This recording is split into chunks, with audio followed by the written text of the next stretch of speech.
자, 등록에 대해서 두 번째로 중요한 부분을 이번에 이제 보는데 그게 뭐냐? 중개사무소 개설 등록 기준입니다. 개설 등록을 하는데 그 기준이 무엇이냐? 그래서 기준을 정해놓은 게 있어요.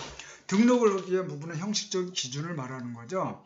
이 기준은 여러분 교재를 보시면 77페이지 부분입니다. 커다랗게 세 가지로 볼 수 있는데 70페이지 1번 공인중개사의 등록 기준 페이지 수 넘겨서 2번 법인의 개설 등록 기준, 그리고 79페이지 3번 다른 법률에 의하여 중개업을 할 수 있는 중개법인에 대해서 개설 등록 기준, 이렇게 세 가지로 나눠서 볼 수 있습니다. 이 중에서 여러분이 꼭 좀 중요도를 놓고 보셔야 될 게 공인중개사의 등록 기준과 법인의 개설 등록 기준입니다. 물론 다른 법률에 의하여 중개업을 할 수 있는 법인의 등록 기준에 대해서는 한번 읽어보시고 어떤 사항이 있는지 그 내용을 보시고 이런 경우도 있다 하는 정도만 이해해 주시면 될 것 같습니다. 먼저 공인중개사의 개설 등록 기준입니다. 그러면 여러분 교재 77페이지를 기준으로 보고 있는데 여기를 법령 기준으로 보시면 중개업법 제9조 그 옆에 시행령 13조가 있을 것입니다. 거기 중개사무소의 개설 등록 기준 해가 쭉 얘기가 나옵니다. 이 내용과 현재 교재 77페이지에 있는 내용을 기준으로 해서 이 수업을 진행을 합니다. 그래서 제가 설명하는 내용을 들으시고 혹시 이해가 안 가는 부분이 있거나 할 때는 교재와 이 법령집을 한번 여러분이 보시면서 이해가 안 가는 부분에 대해서는 한번 자세히 읽어보시고 그래도 이해가 안 갈 때는 별도로 연락을 주시면 설명을 드리겠습니다. 자, 먼저 공인중개사인 경우에 등록 기준이 뭐냐? 가장 일반적이고 가장 많은 기준이겠죠. 여러분이 이번에 시험을 합격하고 나서 내가 바로 졸업하고 나서 나 바로 이 공인중개사 사무실을 등록하고 싶어. 그러기 위해서 내가 먼저 지난 시간에 어디다가 등록을 하는지를 배웠어요. 그러면 내가 이 등록을 할 때 어디다가 내가 이걸 등록을 하는 부분까지 배웠는데 이제 등록을 할 때 어떤 조건, 어떤 기준을 갖춰야만이 등록을 할 수 있는지 요거를 보는 겁니다. 먼저 보니까 실무 교육을 받을 것 이렇게 돼 있어요. 그래서 여기 되어 있는 내용을 먼저 보시면 등록 신청일 전 1년 이내에 시도지사가 실시하는 실무 교육을 받아야 한다. 이렇게 되어 있습니다. 이 실무 교육이 뭐냐? 이 부분에 대해서는 혹시 교재 가지고 계신 분들 여러분 교재 페이지 182페이지를 한번 펴주시겠어요? 182페이지입니다. 교재 182페이지입니다. 그러면 여기 보시면 나중에 이 부분에 대해서도 간단하게 보겠지만 이 정도는 나중에 그냥 우리가 스쳐 지나가듯이 보면 됩니다. 근데 여기 보면 개업 공인중개사 등의 교육 해서 182페이지에 실무교육이 있고 그 다음에 184페이지 연수교육이 있고 185페이지 직무교육이 있습니다. 공인중개사 등에 대해서 어떤 퀄리티를 높이고 정말 전문가로서의 이런 부분을 높이기 위해서 이 공인중개사 제도에서 이 교육을 하고 있는데 교재에 나와 있듯이 실무교육이 있고 또 연수교육 있고 직무교육이 있습니다. 그럼 여기에 무엇인지는 나중에 배우겠습니다. 그럼 일단은 지금 실무교육을 받아야 한다라고 돼 있는데 이거는 뭐냐? 등록 신청을 하기 전 내가 이제 공인중개사 자격증을 땄어. 그리고 1년 이내에 이거 교육을 받아야 되는데 이 시도지사가 실시하는 이 실무 교육을 가서 신청을 하고 받으셔야 됩니다. 그래서 그 교육 필증을 갖고 계셔야만이 이 등록을 신청할 수 있는 부분입니다. 그리고 교재에 나와 있듯이 이때 가서 이제 실무 교육에 대해서 다시 한번 보겠지만 182페이지를 기준으로 보면은 개설 등록을 신청하고 하자는 자와 소속 공인중개사는 등록 신청일 또는 고용신고일 전 1년 이내에 시도지사가 실시하는 실무교육을 받아야 한다. 실무교육이라는 건 뭐겠어요? 개설 등록을 신청하고 하자는 자와 내가 공인중개사 자격증이 있지만 남의 회사에 소속으로 들어가고 있는 남의 회사에서 직원으로 근무하고 싶다. 그래도 그냥 공인중개사 자격증만 가지고 들어가는 게 아니고 여기 이분도 실무 교육을 받으셔야 돼요. 1년 전에 실무 교육을 받으셔야만이 고용인으로서도 갈 수 있고 또 개업도 할 수 있습니다. 그래서 실무 교육은 뭐냐? 개설 등록을 하거나 또 내가 소속 고용인으로서 취업을 하고자 할 때는 공인중개사 자격증을 딴 사람은 1년 전에 이 부분을 교육을 받으셔야 합니다. 그래서 실무 교육을 먼저 받아야 되고 그러니까 요거는 공인중개사 자격증을 땄어. 자격증을 따고 나서 이제 졸업하고 나서 한 내년 정도쯤에 내가 한번 사무실을 좀 오픈하고 싶다. 그럴 경우에 만약에 공인중개사를 10월 말 이제 시험 봐서 12월 초에 이때쯤 이제 합격자 발표를 하니까 합격하고 났습니다. 내가 졸업한 이후에 뭐 하겠다 그러면 내년 정도 한 1월이나 2월 정도에 가서 이 실무 교육을 받으셔야 합니다. 그러고 나서 이제 여러분이 사무실을 구입해 가지고 등록 신청을 하면 되는데 어쨌든 공인중개사 사무실을 내가 새로 개설하고자 하거나 아니면 공인중개사 자격증을 땄으니까 내가 가서 일을 배우겠다 하시는 분은 이 실무 교육을 꼭 받으셔야 합니다. 그러면 나중에 가서 이 부분에 대한 다시 한번 우리가 공부를 하겠습니다. 어쨌든 중요한 거는 등록 신청일 전 1년 이내에 시도지사가 실시하는 실무 교육을 받아야 한다는 것입니다. 그리고 물론 공인중개사 자격증을 땄다는 전제 속입니다. 두 번째, 실무 교육이 있고 공인중개사 자격증 땄어. 이제는 뭐예요? 중개사무소가 있어야겠죠. 내가 뭐 사무소 없이 이 사업을 할 수는 없잖아요. 그러면 이 사무소에 대해서 어떤 기준이 있습니다. 옛날에는 되게 기준이 까다로웠어요. 하지만 이 등록제로 바뀌면서 기준이 완화됐습니다. 여러분 요새 보시면 77페이지에 2번 건축물 대장에 기재된 건물의 중개사무소를 확보할 것 이렇게 돼 있어요. 여기에 이제 내용들을 추려서 보시면 중개사무소는 건축법상 적법한 건물이어야 한다는 겁니다. 그리고 건축법상 사무실로 사용에 적법한 용도의 건물이어야 한다는 거. 그러니까 준공검사, 준공인과 사용승인, 사용검사를 받은 건물을 이제 포함하는데 불법 건물은 이 부분에 대해서 중개사무소를 할 수가 없다는 얘기죠. 그리고 용도는 근린생활시설, 업무시설, 판매시설인 경우를 의미합니다. 자, 우리가 중개 대상물에 대해서 건축물의 종류가 29가지가 있는 중에서 근린생활시설이 어떤 것인지 또 그 속에서 이제 업무시설, 판매시설 여기까지는 다 세부적으로 보지 못했지만 건물의 종류가 29가지 중에 이런 내용이 있어요. 이 부분이 건물의 용도가 그러면 이런 부분에서 할 수 있는 사무실을 구해야 된다는 겁니다.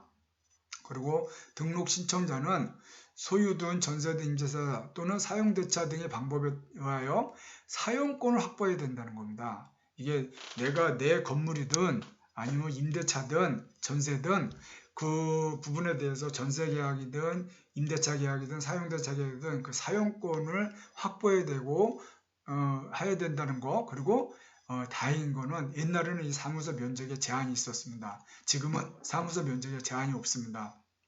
옛날에는 사무소가 몇 평 이상이 되고 평방미터로 몇 평미터 이상이 되고 이런 규제가 있었는데 지금 그건 없고 사무소 면적에 제한이 없다는 거. 이런 부분 등록제로 바뀌면서 이 부분에 대해서 아주 규제가 완화된 부분이 대표적인 것이 이것입니다.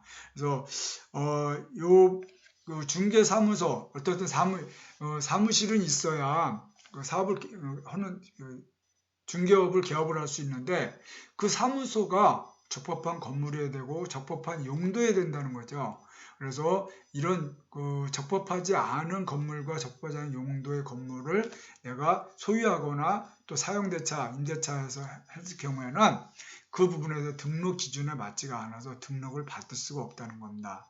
거기서 면적에 제한이 없다는 거, 용도를 보시고 여기도 이제 공인중개사 시험에 요즘에 이제 이렇게 중개사무소에 대한 유권 해석을 가지고 자꾸 이제 문제가 나옵니다. 그래서 다음 중 공인중개사 사무소로서 적법한 사무소는 어떤 것인지 아니면 부적합한 것은 어떤 것인지 이런 식으로 이제 문제가 나오는데 여러분 교재 78페이지 보면 중개사무소에 대한 국토교통부의 유권 해석이 나옵니다. 뭐 주차장을 무단으로 용도 변경한 건축물의 중개사무소 여부는 그거는 적법한 건물로 볼 수 없다. 이 부분은 나오죠. 그리고 휴업 중인 중개사의 폐쇄 가능성, 휴업 중인 기간에도 중개사는 계속 유지된다 하는 부분이 나와 있고, 또 사이버 중개업의 가능성, 중개사무소 개설 등록을 하지 않고 인터넷 홈페이지상 중개업을 행하면 무등록 개업 공인중개사 처벌을 받습니다. 그래서 이런 부분, 이 유권 해석에 대한 부분들을 기준으로 정의 기준은 실무교육을 받고 건축물 대장에 기재된 중개사무소만 확보를 하면 물론 공인중개사 자격증이 있다는 전제 속에서 이 등록을 할 수가 있습니다. 일반 그 공인중개사인 경우는. 근데 사무소에 대해서 이런 부적합한 부분들, 그러니까 적법한 용도와 적법한 건물이어야 되는데 그 적법한 용도와 적법한 건물이 어떤 것인지 그런 내용 정도 그 유권 해석과 같은 사례들을 기준으로 해서 잘 파악하시기 바랍니다. 그래서 첫 번째 공인중개사의 등록 기준은 여기는 두 가지지만 요 전에 전제가 뭐냐면 내가 공인중개사 자격증이 있다는 전제입니다. 공인중개사 시험에 합격해서 공인중개사 자격증이 있고 그 다음에 실무교육을 받고 그 다음에 건축물 대장에 기재된 건물의 중개사무소를 확보해야만이 이 개업 등록에 맞는 기준이 된다 하는 부분을 말씀드리겠습니다. 두 번째, 법인의 개설 등록 기준입니다. 법인은 결론적으로 말씀드리면 아까 말씀드린 대로 공인중개사 자격증이 있어야 된다는 거와 또 실무교육을 받아야 한다는 거와 그리고 건축물 대장에 기재된 사무소를 확보해야 된다는 거는 거의 비슷합니다. 여기에 두 가지가 더 추가됩니다. 이게 뭐냐? 첫 번째, 자본금 5천만 원 이상의 상법상 회사 또는 협동조합일 것, 요거와 공인중개사법에 규정된 업무만을 영위할 목적으로 설립된 법인일 것, 요 두 가지가 더 추가가 됩니다. 근데 아까도 말씀드렸듯이 등록에 대해서 법인은 등록을 신청하기 전에 먼저 법인이 만들어져야 된다고 그랬죠. 이 부분에 대해서. 그래서 이 법인이 만들어지는 부분의 기준이 뭐냐? 또 이 법에 맞는 업무만 하는 그 범위가 있어요. 요거 이제 보시면 되겠습니다. 근데 개설 등록 기준을 먼저 자본금 5천만 원 이상의 상법 회사 또는 협동조합일 건데 이 상법상 회사와 또 협동조합은 등록을 하고 나서 만드는 것이 아니고 내가 등록을 하는 과정에서 내가 이런 부분을 이렇게 만들 것이다 하니까 이렇게 해 주십시오 하는 그것이 아니고 이 등록을 하기 전에 자본금 5천만 원 이상의 상법상 회사 또는 협동조합이든 그것이 먼저 다 만들어져야 된다는 겁니다. 그러면 상법상 회사를 하면 상행위를 목적으로는 사단법인을 말하는데 주식회사, 유한회사, 한명회사, 합자회사 의 네 종류가 있습니다. 그리고 상법상 회사만이 중개업의 개설 등록을 할 수 있으므로 중개법인 개설 등록 이전에 상법상 회사로서 설립 등기를 마쳐야 한다는 겁니다. 그래서 이 설립 등기를 마치지 않으면 개설 등록을 할 수가 없습니다. 그리고 협동조합 기본법 제2조 1호에 따른 협동조합으로서 자본금 5천만 원 이상인 조합이 되어야 한다는 겁니다. 그래서 개설 등록의 법인인 경우에는 상법상 회사 또 협동조합 이것이 이미 등록을 하기 이전에 설립 등기를 마치거나 협동조합으로서 그 조합이 구성이 돼야 된다는 겁니다. 근데 그 전에 얼마냐? 자본금이 5천만 원 이상의 상법회사 또 협동조합이 구성이 돼야 된다는 겁니다. 그리고 두 번째, 공인중개사법에 규정된 업무만을 영위할 목적으로 설립된 법인이어야 된다. 이 법인 설립이 목적이 뭐냐면 여기 이 법에 이 법인에 대해서 이 법인은 요거만 해야 된다 하는 업무를 규정한 게 있어요. 여러분 교재 78페이지 법인의 개설 등록 기준 2번 공인중개사법 규정된 업무만을 영위할 목적으로 설립된 법인일 것 이렇게 되어 있습니다. 여기 보시면 그 1번부터 그 1, 2, 3, 4, 5, 6 쭉 내는데 이 내용은 더 정확하게 나중에는 업무에 대해서 그 공인중개사의 업무의 범위, 법인의 업무 범위에 대해서 다시 한번 설명을 드리겠지만 이 내용은 공인중개사법 규정의 업무만을 영위할 목적으로 설립된 법인일 것에서 지금 6가지 내용은 매우 중요합니다. 여기에 보시면 상업용 건축물 및 주택의 임대 관리 등 부동산의 관리 대행, 그리고 부동산의 이용, 개발 및 거래에 관한 상담, 개업 공인중개사를 대상으로 한 중개업의 경영 기법 및 경영 정보의 제공, 상업용 건축물 및 주택의 분양 대행, 그 밖의 중개업에 부수되는 업무로서 주거 이전에 부수하는 도배업이나 이사업체의 소개 등 주거 이전에 부수되는 용역의 알선, 경공매 대상 부동산에 대한 권리 분석 및 취득의 알선과 매수 신청의 대리 업무 이렇게 되어 있는데, 요거에 대한 세부적인 내용은 업무의 범위를 가서 다시 한번 이제 말씀드리는데, 이 기준이 뭐냐, 법인을 설립할 때 그 업무의 범위가 나옵니다. 이 등기부에. 그러면 그 등기부의 업무의 범위가 요거로만 제한이 돼야 된다는 겁니다. 이거를 벗어난 업무가 있으면은 중개법인을 중개법인으로서 개설 등록을 받을 수가 없다는 얘기입니다. 자, 다시 한번 말씀드리면 공인중개사가 개설 등록을 할 때는 공인중개사 자격증이 있어야 되고, 그 다음에 실무교육을 받아야 되고 1년 전에, 그 다음에 사무소만 있으면 돼요. 근데 법인은 뭡니까? 법인은 사람의 경우는 공인중개사에 대해서 공인중개사 자격증을 땄으니까 그 자체만으로도 시작이 되는데, 법인은 뭡니까? 법인이 이 등기가 되었을 때 그때 정상적으로 인격체로 인정을 받는 거잖아요. 그것처럼 법인이 설립이 안 됐는데 개설 등록을 할 수는 없겠죠. 그래서 법인은 이 등록을 하기 전에 먼저 법인 설립이 돼야 되는데, 그 법인 설립 목적에 지금 이 중개업법 14조에 나와 있는 1항서부터 6항까지 내용만 이 업무를 할 수 있게끔 이 부분을 설립된 법인인 경우에만 개설 등록을 해줄 수 있다는 얘기입니다. 그래서 여기 지금 나와 있는 내용은 매우 중요해요. 그래서 요건 미리 여러분이 암기해 주셔도 좋고, 나중에 가서 업무에 대해서 요거 할 때 다시 한번 세부적인 설명을 다시 드릴게요. 하지만 요 지금 6가지 있다는 내용은 여러분이 암기해 주셨으면 좋겠어요. 요거 나중에 가서 또 이제 보시면 알겠지만 중요한 부분을 잘 이해하실 겁니다. 그 다음에 이제 임원 또는 사원 전원 및 분사무소의 책임자가 실무교육을 받을 것 이렇게 돼 있어요. 아까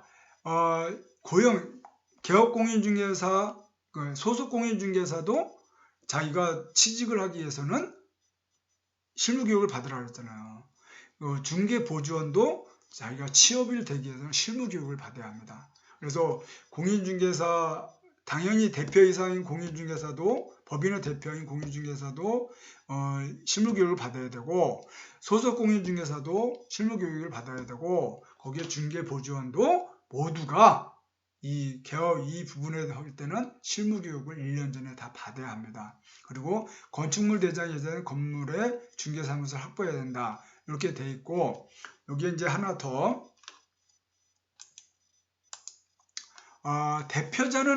법인의 대표자는 공인중개사여야 합니다. 그리고 임원, 그 대표자를 포함해서 임원 또는 사원, 그래서 이제 한명회사 또는 합자회사, 무한책임사를 말하는데, 사원의 3분의 1 이상은 공인중개사여야 합니다. 요거에 대해서 제가 이제 요걸 가지고 이제 공인중개사 시험 문제 출제 문제가 어떤 부분이냐면, 법인에 몇 명이 지금 현재 있다. 이 중에서 공인중개사가 몇 명이 있어야 되느냐, 이 부분을 가지고 시험 출제를 내면 되게 많이 틀리는 부분이 있어요. 그래서 이제 제가 요 표를 냈는데 중요한 건 임원 또는 사원의 3분의 1 이상이야. 대표자는 공인중개사여야 돼. 무조건. 대표자는 공인중개사이고 이 나머지에서 3분의 1 이상은 3분의 1 이상이 공인중개사여야 됩니다. 그러면 A법인 같은 경우 이 대표가 있어요. 이 대표는 뭐예요? 공인중개사여야 됩니다. 나머지 전무가 있고 사원이야. 그러니까 여기는 직원이 3명이야. 직원이 3명인데 그러면 3분의 1이니까 대표 한 명만 있으면 되네. 이렇게 할 수가 있는데 그게 아니고 대표는 무조건 공인중개사예요. 그리고 나머지 이 두 사람 부분에 대해서 3분의 1이니까 3분의 1이면 몇 명입니까? 한 명이 더 있어야겠죠. 그래서 이 A법인은 직원이 3명이지만 여기는 공인중개사가 몇 명 있어야 되느냐? 2명이 있어야 돼요. 그러면 B법인은 대표가 있고 직원이 전무, 상무, 사원이 있어요. 그러면 여기 같은 경우는 대표는 공인중개사이죠. 그리고 전무, 상무, 사원 요 중에서 3명인데 그러니까 3분의 1이니까 요 중에 몇 명 있어야 돼요? 한 명만 더 있으면 돼요. 그러면 B법인은 4명인데 실질적으로 공인중개사는 2명이어야 됩니다. 그럼 C법인은 대표는 공인중개사가 되고 여기도 하나 전무가 있고 상무가 있고 이사가 있고 사원이 있습니다. 그러면 4명인데 4명 중에서 3분의 1 이상이 한 명이 있어야 돼. 그러면 얼마입니까? 한 명만 더 있으면 되겠죠. 그럼 여기도 역시 이 한 명 해가지고 이 2명, 여기 3분의 1이니까 2명이 더 있어야죠. 여기는 3분의 1 이상이니까 이 부분에 대해서 그래서 3명의 공인중개사가 여기 포함이 되어야 됩니다. 그럼 D법인은 대표가 있고 직원이 전무서부터 사원까지 해서 5명이에요. 그러면 3분의 1 이상이니까 몇 명입니까? 2명이 더 있어야죠. 그러니까 여기도 역시 3명의 공인중개사가 있어야 됩니다. 그래서 시험 출제에 실질적으로 저도 그 중간고사의 단답식으로 이렇게 문제를 내봤어요. 자, A라는 공인중개법인이 있는데 여기는 중개법인이 있고 전무 하나, 상무 하나, 이사 하나, 사원 하나, 사원 하나 이렇게 5명이 있다. 이런 경우에 이 법인은 공인중개사 자격증을 가지고 있는 분이 몇 명이 있어야 하느냐 이렇게 시험 문제를 냈습니다. 근데 상당히 많이 틀리시더라고요. 부분에. 그래서 이 부분에 대해서는 실질적으로 공인중개사 출제에 나온 경험도 있고 그런데 이 부분을 여러분이 잘 이해하셔서 보시길 바랍니다. 자, 법인에 대해서 우리가 지금 이제 봤는데 아까도 말씀드렸듯이 자본금 5천만 원 이상의 상법화 회사 또는 협동조합이 이미 설립되어야 되고 그 설립된 목적은 공인중개법에 규정된 업무만을 영위할 목적으로 설립이 되어야 됩니다. 그리고 그 대표자는 공인중개사가 되고 여기에 직원 3분의 1 이상이 여기가 죄송한데 대표자를 포함이 아니고 대표자를 제외입니다. 여기가 죄송합니다. 이건 제가 여러분 수정해 주시기 바랍니다. 대표자는 제외입니다.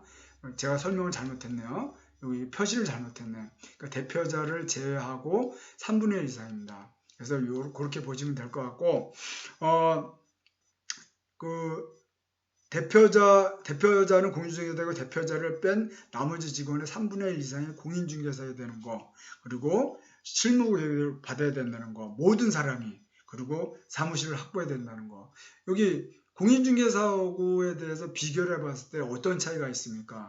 자, 공인중개사가 개업을 하고자 할 때는 당연히 공인중개사 자격증이 있어야겠죠. 법인도 대표는 공인중개사 자격증이 있어야 돼. 차이점은 나머지 직원의 3분의 1 이상이 공인중개사 자격증이 있어야 된다는 거. 이게 차이가 있겠죠. 두 번째, 모두 실무교육을 받아야 합니다. 뭐 공인중개사든 공인중개사 개업을 할 때든 법인을 통해서 개업을 하든 거기 소속된 모든 사람은 개업 등록을 하기 전에 직원이든 소속 공인중개사든 뭐 대표든 누구든 모두든 다 그 1년 이전에 그 실무교육을 받아야 합니다. 그리고 사무실을 확보해야 됩니다. 요건 똑같은데 법인의 경우 차이점이 뭡니까? 자본금 5천만 원 이상의 상법상 회사 또는 협동조합이 설립이 돼야 되는데 그 설립에 대한 목적이 그 공인중개사법에 규정된 업무만을 영위할 목적으로 설립된 법인이어야 된다. 그러면 공인중개사법에 규정된 업무가 뭐냐? 여기에 14조에 나와 있는 여러분 교재 78페이지 나와 있는 1번부터 6번까지의 내용, 이거 매우 중요합니다. 그래서 여러분이 꼭 이거 기억해 주시기 바랍니다. 요 기준이 있다는 거, 요거 여러분 꼭 기억해 주시고, 공인중개사로서 사무실을 개업을 하고자 할 때 기준, 또 내가 법인을 만들어서 사무실을 등록을 하고 할 때 이 두 가지 기준, 여러분 매우 중요하니까 꼭 기억해 주시기 바랍니다. 그러면 세 번째로 다른 법률에 의해 중개업을 할 수 있는 중개법인인데, 여기 이제 법인에 대해 나옵니다. 이제 대표적인 부분이 이제 뭐 이런 신탁회사, 자산관리공사, 지역농협, 산림조합 이런 부분들이 있어요. 이거는 사실은 중개업을 목적으로 하는 회사가 아니고 그 자체의 설립 목적이 있습니다. 근데 이 신탁회사 원래 설립 목적이 있는데 신탁회사에서 하다 보니까 중개 업무를 할 일이 있어요. 이럴 경우에는 어떻게 하느냐. 또 자산관리공사도 마찬가지고 지역농협에서 왜 이런 중개업을 하냐. 이제 이런 얘기 나올 수도 있는데 지역농협 조합원들끼리 농지를 사고 팔고 할 때 농협이 중개를 할 수가 있어요. 그러다 보니까 그러면 이때는 어떻게 하느냐. 이런 부분에 대한 기준이 나오는 건데 이 등록에 대해서 적용을 배제합니다. 단지 특수법인 중에서 중개업을 하기 위해서 업무 보증은 반드시 설정해야 하는 부분이 있는데 이런 내용 정도는 여러분이 한번 여기 교재에 있는 내용을 한번 읽어보세요. 특별 부분은 아니고 다른 법률에 의해 중개업을 할 수 있는 중개법인이 어떤 종류가 있는지 대표적인 게 이런 부분입니다. 신탁회사, 자산관리공사, 지역농협, 산림조합이 있는데 이런 법인들은 법인 설립 목적 자체가 부동산 중개업에 있는 것은 아니지만 법인의 업무 수행상 부동산 중개 행위의 필요가 있음을 인정하여 개별적인 관련법에 의해 제한된 중개 업무가 가능한 법인을 말하는 것입니다. 그래서 이런 부분이 있다는 것을 바탕으로 해서 뒤에 있는 내용을 한번 여러분이 읽어보시면 잘 이해될 것이라고 믿습니다. 그래서 오늘 중개 업무의 등록에 대해서 첫 번째 시간에 어디다가 누가 등록을 하느냐, 요거와 두 번째 시간에 등록의 그 기준이 뭐냐, 이 기준을 봤습니다. 이제 다음에 세 번째로 중요한 중개업에 이 등록을 하는 그 절차가 어떻게 되느냐, 그럼 어떤 식으로 해서 이 중개업을 등록을 하는지 그 절차를 보겠습니다. 잠시 후에 뵙겠습니다.